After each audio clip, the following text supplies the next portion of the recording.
سچی توبہ۔ علامہ ابن جوزی رحمۃ اللہ علیہ مسلم بن ابراہیم کے حوالے سے بیان کرتے ہیں کہ ایک شخص حبیب فارسی کے پاس آیا اور بڑے تکبر اور رعب سے کہنے لگا، میری بات سنو۔ حبیب فارسی نے کہا، بتاؤ کیا بات ہے؟ اس نے کہا کہ میرے 300 درہم تم پر واجب الادا ہیں، فوراً ادا کر دو، ورنہ میں قاضی کی عدالت میں تمہارے خلاف مقدمہ دائر کروں گا اور تمہیں لوگوں میں رسوا کروں گا۔ حبیب فارسی کہنے لگے، میرے عزیز، میرے اور تمہارے درمیان آج تک کبھی کوئی ملاقات ہی نہیں ہوئی، کوئی لین دین نہیں ہوا، نہ کبھی میں نے تم سے کوئی قرض لیا۔ تم مجھ سے 300 درہم کیسے، کیوں اور کس کھاتے میں مانگ رہے ہو؟ تمہارا مطالبہ سفید جھوٹ، سراسر ظلم اور صریحاً زیادتی ہے۔ وہ شخص بولا، بس تمہیں مجھے 300 درہم دینے ہیں، کان کھول کر سن لو، میں ہر صورت میں یہ رقم لے کر رہوں گا۔ حبیب فارسی نے اس سے کہا کہ تم کل تک اپنے مطالبے پر دوبارہ غور کر لو، کیا واقعی تمہیں مجھ سے یہ رقم لینی ہے؟ ادھر میں بھی سوچتا ہوں، گھر میں اپنے اوراق دیکھتا ہوں، ہو سکتا ہے میں بھول چکا ہوں اور مجھے میرے اوراق میں کوئی ایسی تحریر مل جائے جو تمہاری بات کی تصدیق کرے۔ تاہم میری یادداشت کے مطابق میرا تمہارا لین دین کا کبھی کوئی معاملہ نہیں ہوا۔ حبیب فارسی اپنے گھر تشریف لائے اور سارے حسابات چیک کیے، ایک ایک ورق کی جانچ پڑتال کی، مگر کوئی ایسی چیز نہیں ملی جس سے اس شخص کے دعوے کی تصدیق ہوتی ہو۔ یہ مستجاب الدعوات شخص تھے، یعنی حبیب فارسی۔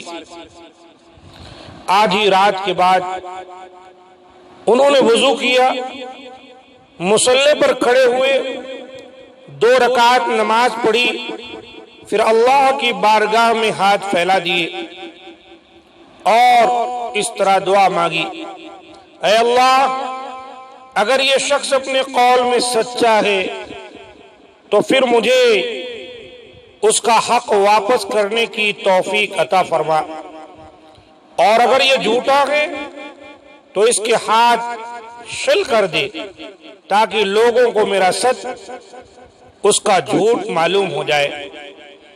اگلا دن طلوع ہوا تو اچانک بڑا بھیانک منظر نظر آیا۔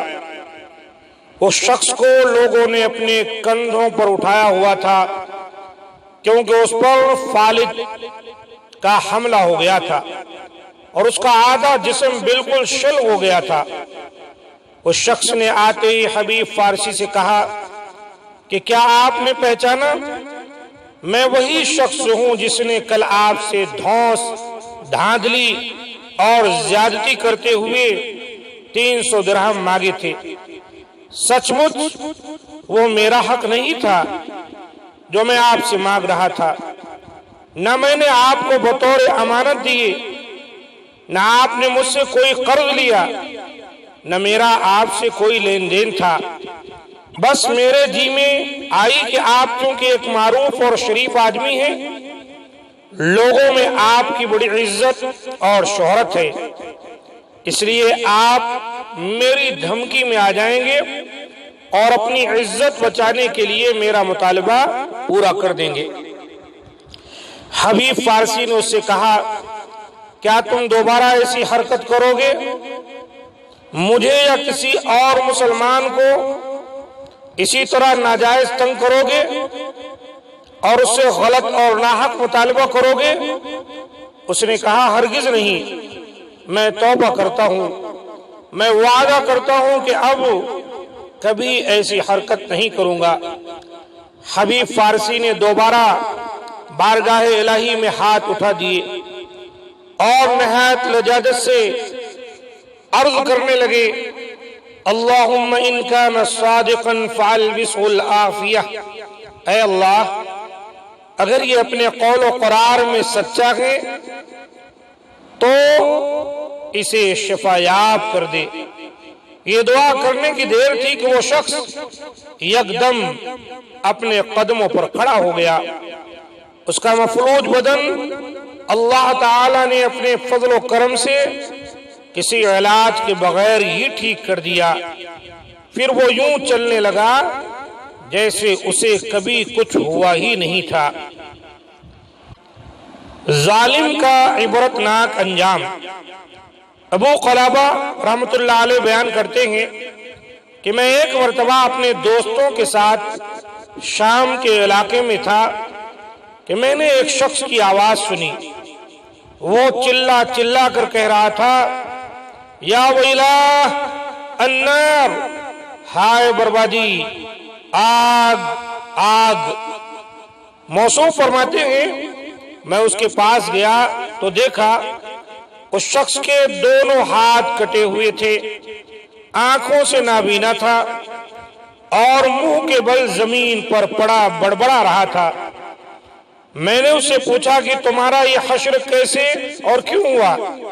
اس نے جواب میں عبرتناک واقعہ سنایا۔ کہتا ہے میں ان بدبخت لوگوں میں سے ہوں جو سیدنا عثمان رضی اللہ تعالیٰ عنہ کے بارے میں فتنے میں مبتلا ہو گئے تھے۔ میں بھی باغیوں کے ساتھ ان کے گھر میں گھس گیا۔ جب میں حضرت عثمان رضی اللہ تعالیٰ عنہ کے پاس پہنچا تو ان کی اہلیہ محترمہ نے دہائی دی اور چیخنا شروع کر دیا۔ میں نے ان کے منہ پر تھپڑ دے مارا۔ ان کی اہلیہ نے میرے لیے فوراً بددعا کی، قطع اللہ یدیک ورجلیک وعمی عینیک وادخلک النار۔ اللہ تعالیٰ تیرے ہاتھ اور پاؤں کاٹ ڈالے، تیری بینائی چھین لے اور تجھے آگ میں جھونک دے۔ یہ بددعا سننے کی دیر تھی کہ مجھ پر ہراس پاری ہو گیا، میرا وجود لرزنے لگا اور میں وہاں سے بھاگ آیا۔ پھر امیر المومنین کی اہلیہ کی بددعا پوری ہو گئی۔ تم میری حالت دیکھ رہے ہو، میرے ہاتھ پاؤں کٹ چکے ہیں، میں اندھا ہو چکا ہوں اور اب آخری بددعا کے مطابق جہنم میں داخل ہونا باقی ہے۔ میں نے اس سے کہا، بعدا لک وسحقا، تم اسی قابل ہو کہ رحمت سے دور رہو اور جہنم تمہارا مقدر ٹھہرے۔ یہ واقعہ اس وقت کا ہے جب باغیوں نے امیر المومنین سیدنا عثمان بن عفان رضی اللہ تعالیٰ عنہ کے گھر کا محاصرہ کر رکھا تھا اور آپ کے گھر تک غذا اور پانی کی رسد بھی بند کر دی تھی۔ یہ فتنہ آپ کی شہادت کا سبب بنا۔ ظالموں کو خبردار رہنا چاہیے کہ ظلم اپنا تاوان لیے بغیر نہیں رہتا، چاہے کوئی کتنا ہی امیر، طاقتور اور مقتدر شخص کیوں نہ ہو۔ وہ کسی پر ظلم ڈھائے گا تو اس کی سزا ضرور بھگتے گا۔